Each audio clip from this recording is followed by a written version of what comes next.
Je dirais que d'une meilleure façon d'une autre, cette année 2020 ne pourrait pas commencer. Et donc, voilà, nous revoilà. Bienvenue sur cette nouvelle vidéo. Comment allez-vous? J'espère que vous allez tous bien, que vous êtes tous bel et bien en forme. Et aujourd'hui, bien sûr, on va en parler en tous les cas des fêtes, ceux qui sont passés. Donc, c'est cette fin d'année.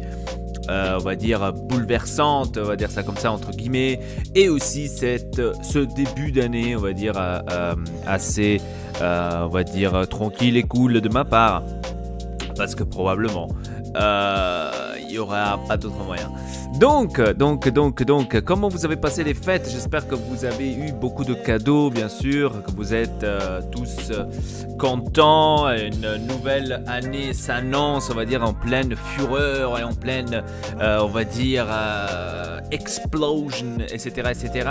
Donc, pourquoi pas, on va dire, commencer tout de suite par une chose incroyable, on va dire ça comme ça, de ma part. Alors, pour vous parler maintenant plus ou moins de mes cadeaux que j'ai reçus, je pense que c'est quelque chose d'incroyable, hein, je dirais, même aller plus loin et dire que c'est quelque chose de indispensable, on va dire ça comme ça. Bref.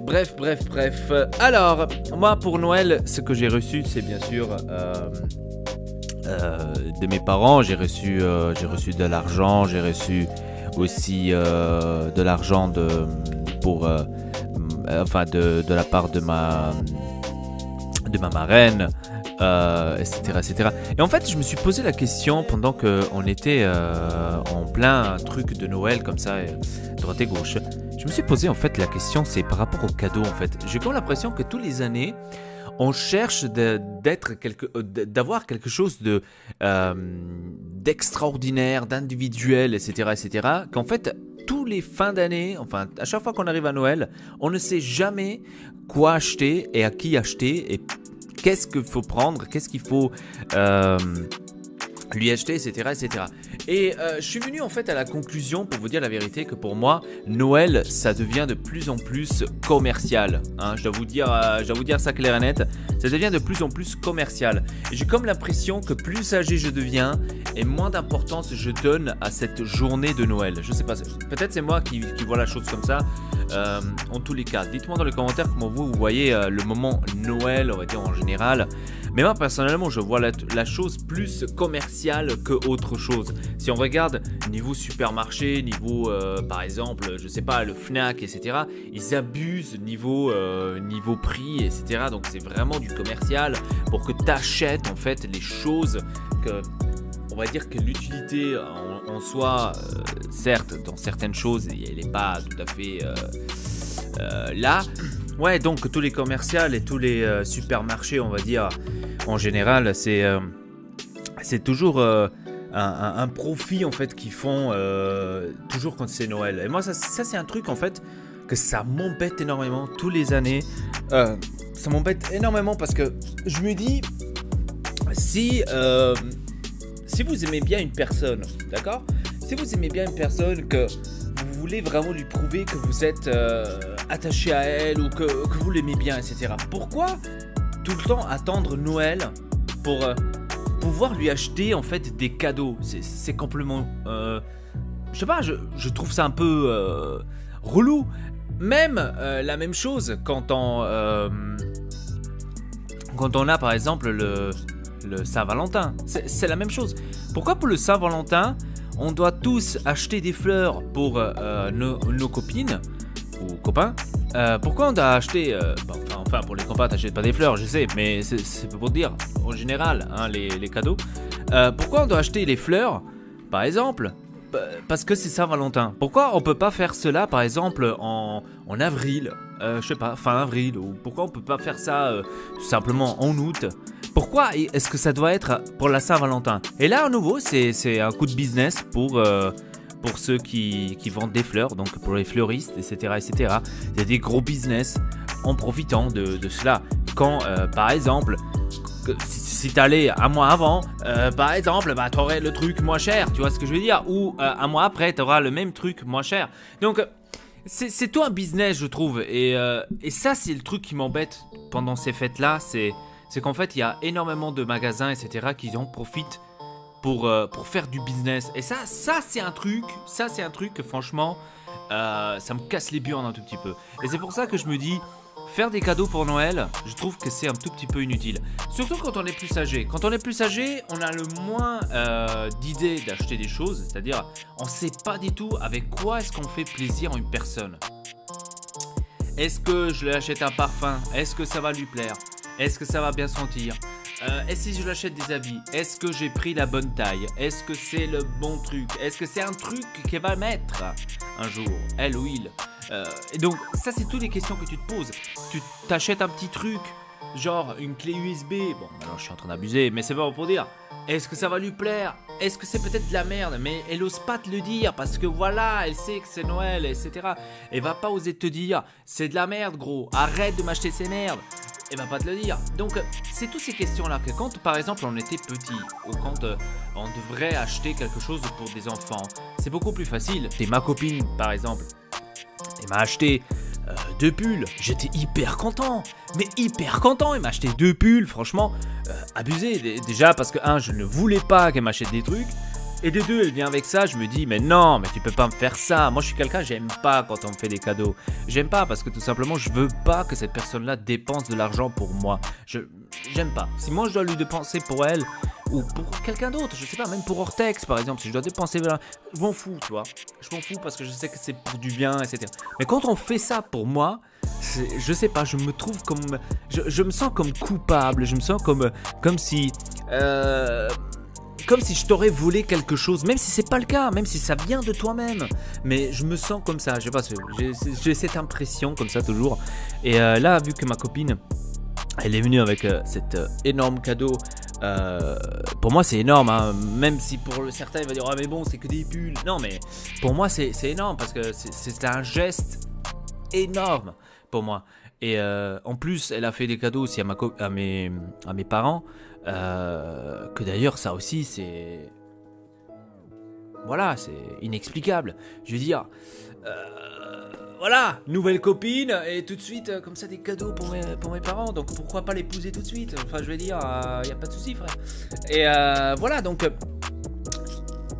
c'est pour ça que je vous dis que je pense que mon Noël ne pourrait pas être plus beau que tous les autres, parce que tout simplement nouvelle copine et enfin une personne à mes côtés qui sait comment me rendre heureux, comment avoir plaisir, on va dire, dans des simples choses que avant je n'avais pas du tout. Et ça vaut 50 fois plus que tout ce que j'ai eu jusqu'à maintenant. Franchement, je suis hyper heureux, franchement, c'est incroyable. Même quand j'ai écrit avec des potes et tout ça, je leur ai raconté les choses et tout, ils me disent la même chose. Ils me disent voilà, ça se voit quoi, ça se voit que c'est complètement autre chose, ça se voit que c'est pas la même chose et tout. Donc ça fait extrêmement plaisir aussi de l'entendre. Et voilà, donc on va dire que la fin de l'année, ça n'aurait pas pu être mieux que cela.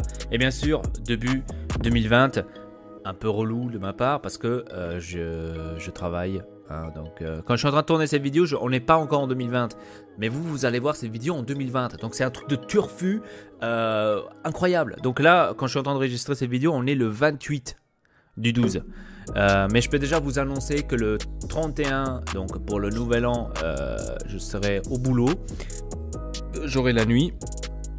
Et donc je ne pourrais pas fêter, on va dire, énormément. Mais de toute façon, je suis pas quelqu'un qui fête, hein, donc je suis pas quelqu'un du genre à aller fêter maintenant droite et gauche, donc sur bas les steaks. Mais c'est pour vous dire tout simplement que voilà quoi. Mais bon après si je réfléchis bien, nouvel an comme ça et tout, ça c'est un truc que je me suis posé maintenant que je travaille, tu vois, je m'en bats les steaks. Je me suis posé ces questions à un moment donné. Je me suis dit, mais pourquoi on fête nouvel an en fait? On fête nouvel an en fait, ouais, je suis trop bien. Pourquoi? Pour quelle raison? C'est 2020, ok, mais 2020, c'est tout le long de l'année. Je veux dire, tu peux fêter aussi le nouvel an en mars, en avril, en septembre. Donc je veux dire, c'est toujours 2020, c'est pas parce que c'est plus le 1er janvier ou c'est plus le truc de ouf, la 31 jusqu'au 1 parce qu'on a changé de date, que ce n'est plus 2020 et que tu n'as plus le droit de le fêter. Je veux dire, si je veux fêter 2020 en décembre, le 19, on va dire ça comme ça, eh ben je le fête le 19 décembre, le 2020. Et alors, c'est pas pour dire. C'est ça en fait, ça c'est ça une logique en fait. Enfin c'est une pensée comme ça que j'ai eue de ma part. Je sais c'est un peu relou mes pensées de ma, mais c'est seulement pour vous dire. Voilà, donc je devrais dire, si je devrais maintenant, on va dire accumuler le 2019, si je devrais dire qu'est-ce que j'aurais eu ou qu'est-ce que j'ai eu de bien et de mauvais en 2019, je dirais en 2019 ce que j'ai eu de mauvais c'était tout simplement bien sûr la relation que j'ai eue avec mon ex. Je pense que c'était la chose 2019, la chose la plus mauvaise que j'ai eue peut-être de toutes les décennies que je... Putain, on dirait que je suis un pharaon de toutes les décennies que j'ai vécu dans le monde entier. Dans le 300 avant Jésus-Christ, je me sentais un petit peu à l'aise. Non, ok. Donc je pense que maintenant sans le respect, hein, bien sûr, c'est pas maintenant parce que c'est mon ex, etc. que on va devoir aller chercher des trucs et tout. Ouais, c'était mauvais et tout parce que c'était pas tout à fait tout mauvais. Hein, il faut voilà donc c'était pas tout à fait tout mauvais. Mais je veux dire qu'en 2019, je dirais que c'est ça, on va dire la chose qui m'a plus marqué, on va dire en 2019. Bien sûr, encore une fois. Sans maintenant vouloir à personne, hein, donc c'est une avis à moi, c'est pas parce que maintenant il y a eu ça que je déteste la personne ou quoi que ce soit, pas du tout, donc restez calme quand même pour tous ceux qui regardent la vidéo, parce que je sais en fait, ils regardent tous mes vidéos, hein, et après en fin de compte on m'écrit en privé mais putain parlez sur moi, arrête tes conneries, mais va fangou, je parlais sur personne, je parle tout simplement l'effet que voilà, moi aussi je me sens pas bien, et enfin je me suis pas senti bien, etc. C'était une période de merde, et il faut le dire tout simplement. Si on se sent pas bien, c'est comme ça. Et voilà, donc je pense que ça c'est le qui m'a marqué le plus. La chose qui m'a plus plu, on va dire en 2019, c'est bien sûr j'ai comme l'impression que j'ai eu beaucoup plus de contacts avec mes amis en 2019. J'ai eu beaucoup plus de choses faites avec mes amis que je n'ai pas fait avant en fait. Je sais pas, j'ai comme une impression, c'est comme si j'ai eu beaucoup plus d'affinité, on va dire, avec mes potes. Je vais te donner un exemple bête, c'est peut-être un exemple bête, mais le court-métrage qu'on avait fait avec CVP Customs, c'était pour moi un highlight vraiment de ouf, franchement, parce que de faire ça, enfin de partager ça en fait avec ses amis, la passion de faire des vidéos, ce que je fais aussi ici sur la chaîne YouTube, de partager ça en fait avec ses amis, etc. C'est quelque chose pour moi d'extraordinaire parce que je m'y attendais jamais de la vie de faire ça un jour. Donc en 2020 il y aura certainement le 2e épisode, le 3e épisode sûr, fur et à mesure, mais voilà, donc c'est quelque chose que je trouve, que je pense que ce 2019 c'était une rapproche, on va dire, de plus près de mes amis tout simplement. Et par exemple aussi avec Maxou, hein, Maxou, un énorme gars. Je suis hyper content de l'avoir connu ici sur YouTube même, sur la plateforme même. Je suis hyper content de l'avoir connu parce que je pense qu'on n'aurait jamais, enfin moi en tous les cas, je pense qu'on n'aurait jamais de la vie pensé qu'un jour il pourrait venir ici chez moi, qu'il pourrait rester ici chez moi, qu'il pourrait passer un peu un week-end, on va dire, ici chez moi, avec moi et avec Ortex aussi, etc. Je pense qu'à l'époque on n'aurait pu jamais le penser et dire ouais tu sais en fait je te dis tout de suite, hein, en 2019 on va se voir, hein, on va faire plein de trucs ensemble, etc. Donc voilà, c'est un truc de ouf. Et ça c'est une chose où je dirais putain j'aimerais bien voir en fait dans le futur, pour voir tout simplement qu'est-ce qui se passe, pour que je puisse déjà le savoir à l'avance. Je sais pas, des fois j'ai comme, je sais pas, j'ai cette envie de, voilà. Donc 2019, qu'est-ce qu'il y a eu encore de bon? Bah, il y a eu plein de choses aussi, des bonnes choses en 2019. Par exemple, je suis devenu parrain. Pour moi, c'était un truc aussi inoubliable. inexplicable parce que déjà d'un côté je ne pourrais jamais devenir parrain parce que j'ai pas de sœur, j'ai pas de frère, j'ai rien. Donc je ne pourrais jamais devenir parrain en général. Même tous les autres de ma famille, jamais on m'a demandé de devenir parrain de quoi que ce soit et de qui.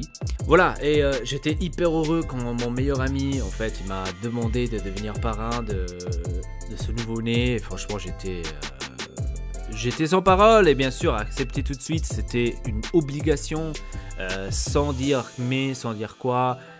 C'était une obligation, je suis hyper heureux, franchement, je suis hyper content et je suis fier aussi d'être parrain, etc.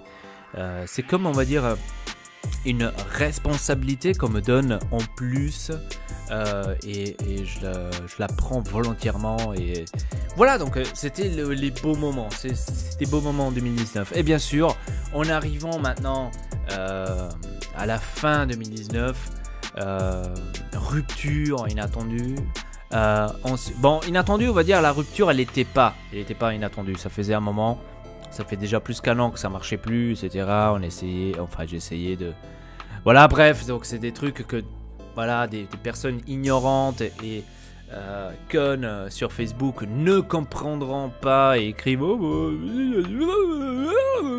Bref, donc cette fin d'année, on va dire, c'était bouleversante. Elle était bouleversante cette fin d'année.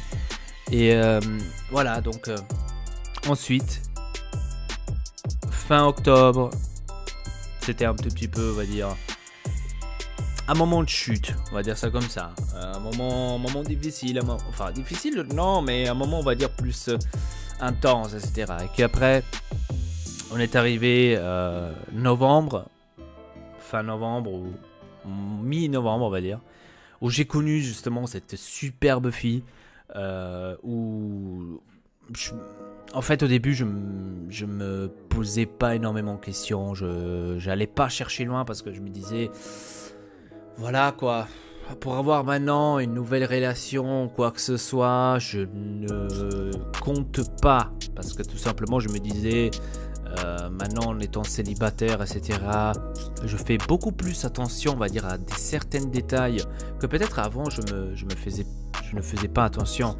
Je vous dis maintenant des exemples bêtes, c'est peut-être à des trucs pris de très loin, mais maintenant que j'ai 28 ans, je me dis, si maintenant je devrais tomber amoureux à nouveau, ou que je devrais être à nouveau en couple, je me disais, ça doit être vraiment une personne qui m'impressionne, qui me donne cette envie ou cette, on va dire, qui me donne ce sentiment que j'en suis sûr que c'est elle la bonne. C'est elle où je dirais, c'est elle que je vais épouser, c'est elle où je vais avoir des enfants, c'est elle où je vais construire mon avenir. Ça doit être vraiment quelqu'un de... Eh ben ouais. J'ai connu justement, par un simple hasard, j'ai connu justement cette personne. C'est incroyable. C'est incroyable de vous le dire aussi à un moment donné, parce que c'est quelque chose que je n'ai jamais vécu et ressenti en général. Et franchement, je suis hyper heureux. Et cette fin d'année, franchement, ça ne pourrait pas terminer et en même temps commencer, donc les deux, de la plus belle façon de pouvoir se mettre ensemble avec cette magnifique fille que je suis hyper heureux, je suis hyper amoureux, elle aussi, et c'est incroyable. Voilà, vous savez tout de cette fin d'année de ma part. Et après, de ne pas fêter le nouvel an, je veux dire, c'est pas trop important, on va dire ça comme ça, parce que la plus belle chose, on va dire, mais sûr, la plus belle chose, je l'ai trouvée. Et voilà, je ne pourrais pas m'imaginer un plus beau cadeau que ça de cette fin d'année 2019, tout simplement. Voilà, je conclus ainsi avec ces paroles-là l'année 2019 et aussi cette vidéo. Bien sûr, j'espère que ça vous a plu, que vous avez eu, comme je vous ai dit, plein de cadeaux pour Noël, etc., que vous avez bien fêté l'entrée 2020, que vous êtes vraiment motivé pour cette année, plein de délire et plein de suspense certainement. Et voilà, donc sur ce, je vous dis tout simplement merci beaucoup de regarder cette vidéo. N'hésitez pas de vous abonner à la chaîne Ortex et Elpa. Cochez la cloche aussi, ça fait extrêmement plaisir. Et sur ce, je vous dis tout simplement à très bientôt pour une nouvelle vidéo. Et bonne année à tous. Peace. Toi t'as cru pouvoir baiser, laisser des amis pour cette pute. Tu vas chuter, je vais te souhaiter vivement 2020 que tu vas retourner chialer comme un gay. Parce que la pute tu l'as utilisée, effacée. Parce qu'un autre riche est passé et sa chatte a trop mouillé. Regarde de je tire en rafale, sale pétale. Tu croyais faire un scandale mais t'as choué et terminé mal. La prochaine fois genou quand je parle, hein. Mes paroles sortent en rafale, ce texte te blesse et te tue. Parce que c'est tout ce que tu as vécu. Maintenant tu parles sur moi, c'est que je suis allé au pute. Sale, ce que j'ai vu ta sœur c'est la plus grosse. C'est pour ça qu'aujourd'hui tu ne parles plus. T'as cru que t'avais me touché.